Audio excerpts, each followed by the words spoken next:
for ELCA TV, the Send Me Network. And Gloria, reporter extraordinaire for the Good News Gazette. I have been made aware that many of my viewers and my readers are confused and may have differing ideas about heaven. So, we decided that we would collaborate on the subject.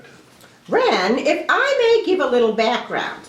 You see, Ran and I were both attending a conference in the mountains for outstanding media personalities. We sat by the roaring fire of the lodge and marveled at the beautiful, glistening, snow-covered slopes. Everywhere one looked was just heavenly. We started naming other places that we thought to be equally beautiful and heavenly. Many other questions about heaven came to our minds. And so our project began.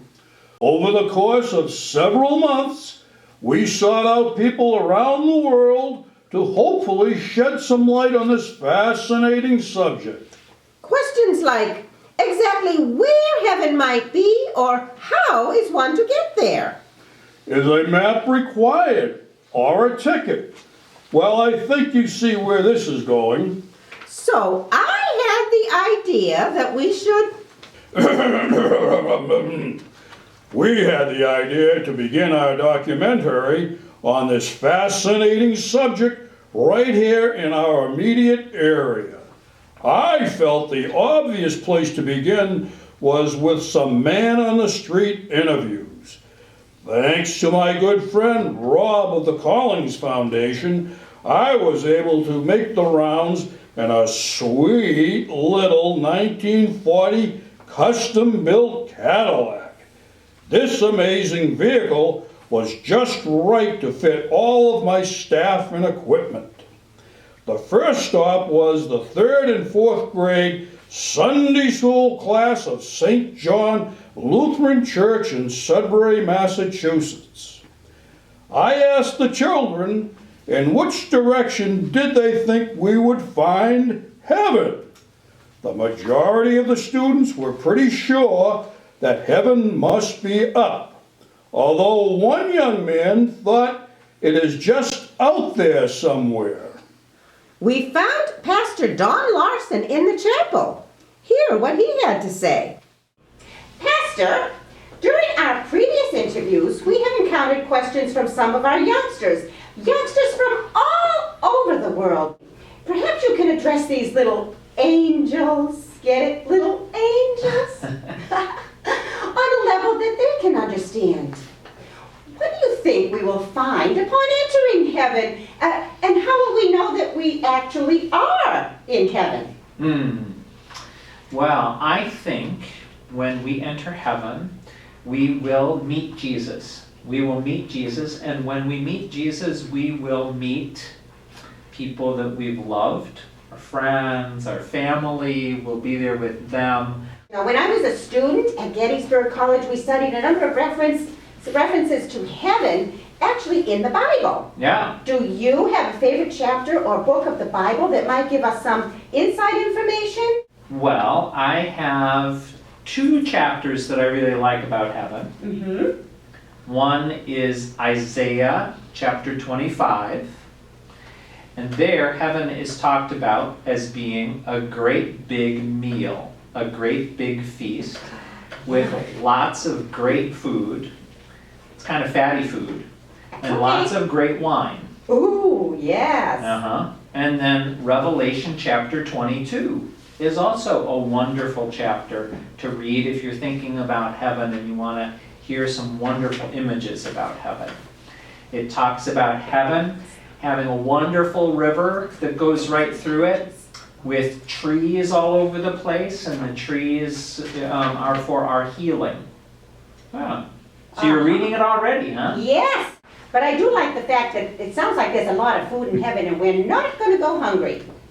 Not at all. My nephew has a sweet little sports car that can really move, if you know what I mean. What do you think about the speed of travel to get to heaven? do you think the travel time will be comparable to, let's say, one of my favorites, a Maserati? Or more like a 747 or even a spaceship?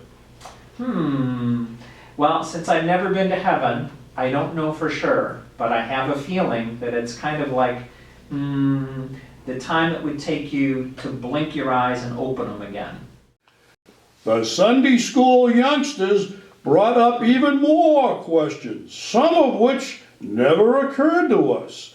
One young man wanted to know if he would have to eat his vegetables, and another was concerned about having to do homework and chores.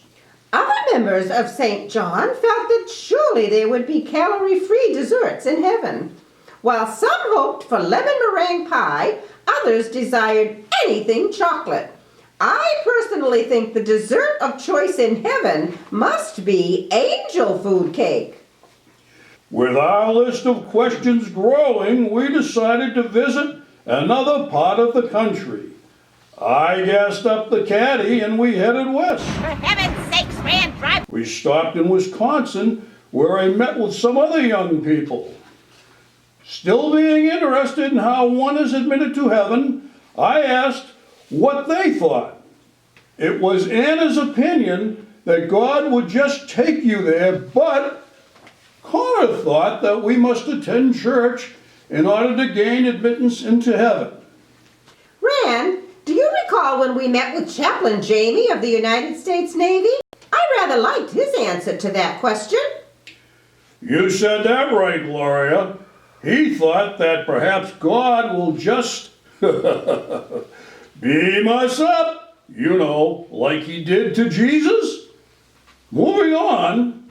An area of particular interest for me is that of music. I want to know what we will hear in heaven. As most of you know, I am a professionally trained vocalist and organist, so naturally I want to be prepared with the right musical selections upon my entrance to heaven. Awfully presumptuous, aren't you, Gloria? I mean, about your actually getting into heaven? We asked young and old alike what their preferences were regarding music.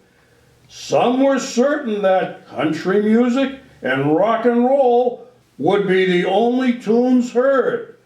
Others disagreed strongly and said that calm and peaceful music would be preferred, perhaps with some harps or even chimes. When we were at St. John, I took the opportunity to sit down with Lois.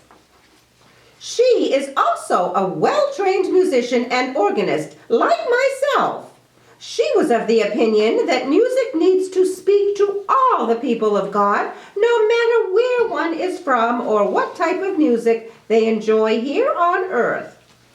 Did she feel that the organist has how shall we say this, a leg up on those of us who may not be able to play an instrument or sing well? Oh, no, not at all. She felt, and I certainly agree, that the listeners are just as valued as the performers, not to mention the composers and the authors of the hymns we love. So much for your area of particular interest, Gloria. As a matter of fact, I do have one other little thing to bring up. Here we go again. What now? I thought we should explore the fashion items that one might need in heaven. Ran, surely you remember that even the bishop of the New England Synod of the Lutheran Church of America addressed this subject. Not now, Gloria. There are more important things to discuss. Fashion. Moving on, we extended our travel to other parts of the globe. In addition to the aforementioned questions, we wondered if perhaps there is a place on earth where one might actually see heaven. If not, perhaps we can find the place that people refer to as heaven on earth. It was my turn to take to the air. I used a darling little amphibious plane. After After all, heaven just might be in or on the water. Being the thorough reporter that I am, I feel it is my responsibility to explore everywhere. Anyway, I still have an in with the Navy and the Coast Guard. They were thrilled to loan me their 1944 Grumman Goose. It seemed only natural to head for South America. The amphibious plane was a blessing as I had to land on a river. I joined forces with David, who introduced me to lots of new friends. We met some lovely ladies in town. I tried so hard to get some answers from them. After all, they were sitting there in Machu Picchu at the top of the world. I thought surely they would know if heaven was up their way. Why, I thought that they may even be able to see heaven from where they sat. So tell the good people how that worked out, Gloria. Oh, I couldn't get any information from them, not a single word. Perhaps the problem was one of language. If your Spanish were as good as mine, you could have gotten somewhere. Well, then I had a brilliant idea. I would get a guide. It was the obvious solution. I found a local citizen who took me as high into the mountains as humanly possible. Gloria, I must admit that traveling to South America was genius. And that river landing was spectacular. It brought back memories of the day I won the whitewater kayak race. I digress. At this point, we decided to change the focus of our research to the discovery of the place on earth that is best described as heaven on earth. We made our way over to Hawaii by way of Central America and the Panama Canal. I thought the obvious place to begin was in a quaint little Hawaiian church. It was lovely, but so were the many luscious flowering gardens. Naturally, the coastline of Hawaii was stunning. My vote goes for this perfect spot overlooking the Pacific. Why, I could hardly pull myself away from that heavenly spot. While Gloria was lounging about, I got back to the real work of our trip. Golfers will tell you that there is nothing more heavenly than a golf course, especially on Sunday mornings. Unfortunately, the people I ran into that afternoon were sure that heaven on earth was not on that golf course. That doesn't sound like work to me. I'll show you what real work is. Shopping is heavenly to many people, men and women alike. The shopping areas of Hawaii were overflowing with so many wonderful selections, and the sale prices were fabulous. I just couldn't decide what to get. Really, Gloria, I am confident that shopping does not qualify as work, nor should it be compared to heaven. It's obvious that we aren't going to agree on any one actual spot in Hawaii to call heaven on earth. And so, in the spirit of being thorough and objective, we headed back east to the States. As we flew over the California coastline, we saw some pretty amazing sights. of all things, there was a hot air balloon event in progress. It was so exciting to see all of those beautiful objects floating up toward the heavens. We found a little airstrip nearby and tried to interview some of the balloonists.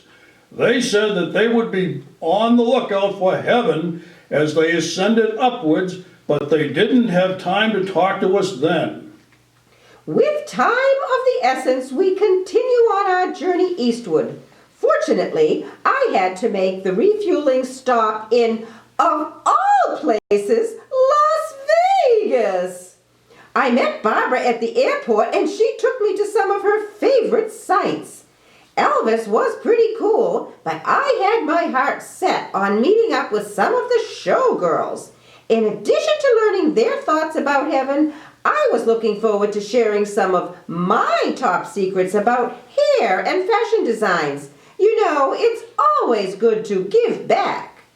Unfortunately, they were all much too busy to be interviewed.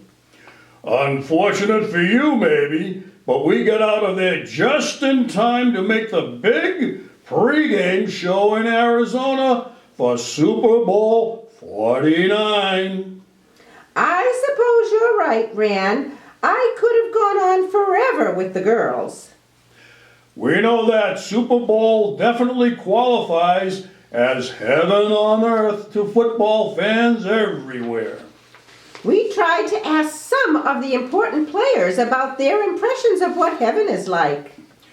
Vince Wilfork said that he didn't know much about heaven personally. However, players on opposing teams have reported seeing glimpses of heaven after Vince tackled them. So much for sports. I am not convinced that this is what is meant by the term heaven on earth. Back to the trail for more answers. We agreed, for once, that we should check out the islands on the Atlantic coast. Many of my readers express an attraction to the island of St. Thomas. We looked high and low. My viewers are more into Turks and Caicos. Could both of these places be heaven on earth? They are definitely beautiful examples of God's creation. Gloria and I continue to be perplexed about where to find a bit of heaven on earth. Even St. Olaf University, Glacier National Park, and Iceland were all cool places to go. Don't forget about St. Paul's Cathedral in London and other places of worship around the world. But alas, Ran and I cannot tell you anything for certain. It seems that everyone has their own idea about where to find a bit of heaven on earth. And so here we are. We can't tell you any more factual information about heaven than when we began this project. But rest assured, we will continue to work on this.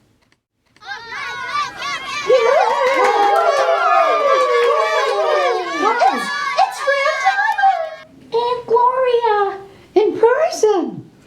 Greetings, everyone. What's the matter, Mr. Dather? We have traveled to the ends of the earth and back, but we still haven't solved the mystery of where heaven actually is. Or where to find heaven on earth. We don't know where heaven is either, but we can tell you some of the ways that we try to do heaven's work on earth. Gloria, I do believe that is the angle we should be working on. There's community service projects and collecting money for God's Global Barnyard. And singing in the choir. And playing chimes and handbells. We can all take care of God's creation by planting gardens. And don't forget to plant enough to share with those in need. This is great stuff. Slow down so that I can get it all. You're on to something there, kids. You mustn't forget about all the doctors and nurses. Not only here, but in other countries. There are many people who serve as ministers and missionaries. They work all over the world to bring the Word of God as revealed to us in the Bible. Chaplain Jamie told us that we are to do heaven's work on earth wherever we find darkness. It gives us the opportunity to share the light of heaven anywhere, perhaps in our community, or in a foster home setting, or even in war. Pastor Larry Wolf and Pastor Sarah think that heaven will exceed anything that we can possibly imagine. Speaking of the clergy, Ran, I think this is the perfect time to show some of our interview with Bishop Jim Hazelwood. My thoughts exactly. I bet you remember me from our lovely chat at St. John's Lutheran Church in Sudbury. How could I forget you, Gloria? Of course you can't. Nobody can. Please, Gloria. Your background and experience must give you special insight into matters of heaven. Would you say that you are somewhat of a heaven specialist? I'm not really an expert in heaven yet. That's something that I hope will be a long way off, unless you want to talk about the kingdom of heaven here on earth. Where do you believe heaven to be? Is it up high? Above the clouds? Oh, and do we need a map to get there? I think Gloria's onto something. There actually might be a map to heaven. But it's in the Lord's Prayer when Jesus teaches us on earth as it is in heaven, when we talk about the kingdom of God here on earth. There are a number of references in the Bible to the kingdom of heaven, and another reference that speaks of a house with many mansions. Do you think that this means heaven could look like a castle with a moat, or could it be like a big estate with a swimming pool? All of those illusions that you just mentioned, especially I'll talk about the castle with the moat around it. You know, when people first started talking about heaven this way, it was in the Middle Ages when everybody had a castle. Not everybody, but the kings and the powerful people had a castle. And so people thought, well, I want to be like that, so that's what heaven must be like. And then as we got into the 20th and 21st century, people looked at, well, who seems to be the most comfortable? Who seems to be enjoying life the most? And it was the people with the large houses and the swimming pool. But I think that those are our human ideas of what heaven is. I don't ever hear Jesus talking about those kinds of illusions. But the reference you speak to in John's Gospel about a place for all of God's people. I am wondering what we will look like in heaven. For instance, will I still have my dashing good looks? Do you think that people may get wrinkles or even be bald? And I need to know if I'll need hair curlers and a blow dryer. Thank goodness this is my natural hair color, so I don't have to worry about that. And what about clothing? Do they give everyone white angel outfits and wings?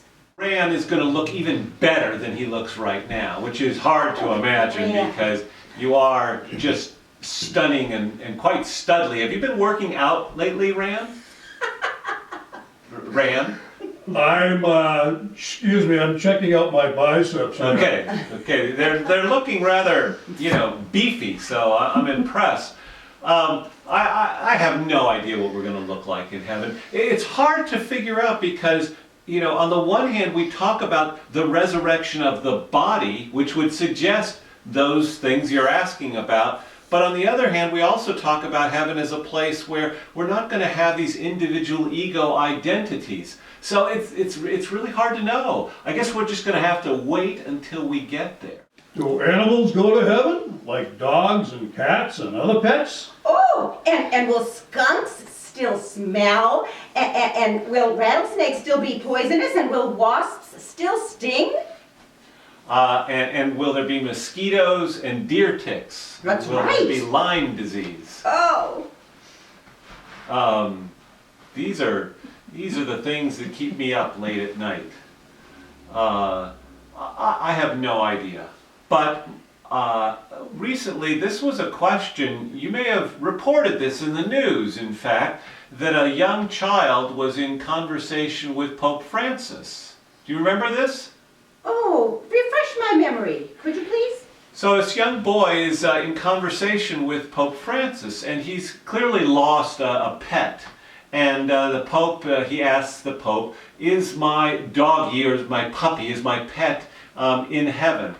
And I don't remember the exact quote, Ran, maybe your research team could look it up. But I believe the Pope was being very pastoral in conversation with the child, which is the approach that I would take. I think that animals have a special connection with people, especially our pets. And I would, of course, have done what the Pope did, which was pastorally treat that child and affirm that, that child has nothing to worry about in terms of that pet having a place with God. And so I think that's an appropriate response. There's a separate theological discussion, but I do think, and I remember reading of the work of an author, Douglas John Hall, and he wrote a 3-volume series probably about 20 years ago. And one of the things that he talked about in that book is the redemption of all of God's creation. Well, are pets a part of all God's creation? Oh, yes. Well, yes, I of think course. that then that would suggest that Douglas John Hall was trying to get at this idea that all God's creation is indeed redeemed. So that's a very long answer, and we bishops like to give long, elaborate, nuanced answers. But basically, the answer to your question would be yes. Now, that brings up another good question, Bishop. Will all God's children automatically go to heaven, or do we have to meet certain requirements in order to get there? Good question. So, I'd like you to imagine a ladder, if you will. You know, a ladder that you go up to, repair something on a roof. Yes. Okay, yes. so let's take a couple of people that we think are really just wonderful examples of the Christian faith, either currently or in history. So who comes to mind for you? Either Gloria or Ran. Who's somebody that just you think, boy, that exemplifies the Christian life? Ran, you want to take this? Well, I have several friends that I play hockey with constantly. I think that are exemplary characters both on and off the ice. All They right. come to mind. Okay, hockey players. Okay, all right, so let's just, would you say that on this rating scale, we'll just put, for right now, we're going to put them right there in the middle. How's that? Okay, we may adjust that, we may move them. So we've got hockey players. How Anyway. about Mother Teresa? Where does she fall Okay. on the scale? All right, Mother Teresa. So would you say that Mother Teresa is above the hockey players or below the hockey players? Way above. Okay, Ran, are you comfortable with that? Well, just between you and I, Bishop, I won't let my friends know that, but I would have to go with that. Okay. So we got the hockey players here, and we've got, you said way above that. Okay, Way all right. up there. Okay, so we've got hockey players and Mother Teresa. So now, Gloria, we'll start with you, and then we'll go to Ran. Gloria, where would you say you rate on this ladder? Are you above the hockey players, but below Mother Teresa, or maybe you're above Mother Teresa? No, I wouldn't go that far. I think I'm close to on par with her, however, maybe just a smidge under her. Okay, well, so we'll just smidge you right under there. Okay. Okay, all right. Ran, and what about you? Well, Bishop, I don't often admit to this, but because I do carry a stick and at times we can get a little rough and tumble on the ice, I would say that I'm a little bit above Gloria. Oh, okay. All right. Okay. Just hold on. Now you two just be nice. Remember, we're talking about the Christian faith right here. All right. So you can see that. So we've got Ran is rating himself above Gloria. Gloria seems to dispute that. And so here's the problem we have with that whole system. Where would you put all these other people? And we get into this whole complicated rating system. And you know what? Here's the good news. Jesus takes that whole ladder and says, you know what? It's about faith. It's about God's grace. It's about this amazing unconditional love. So we're not going to worry about where the hockey players are, where Mother Teresa is, and whether or not you two are above or below one another. It's the grace and love of God that welcomes all people. We are justified by this wonderful act of God's love in the person of Jesus Christ. Amen.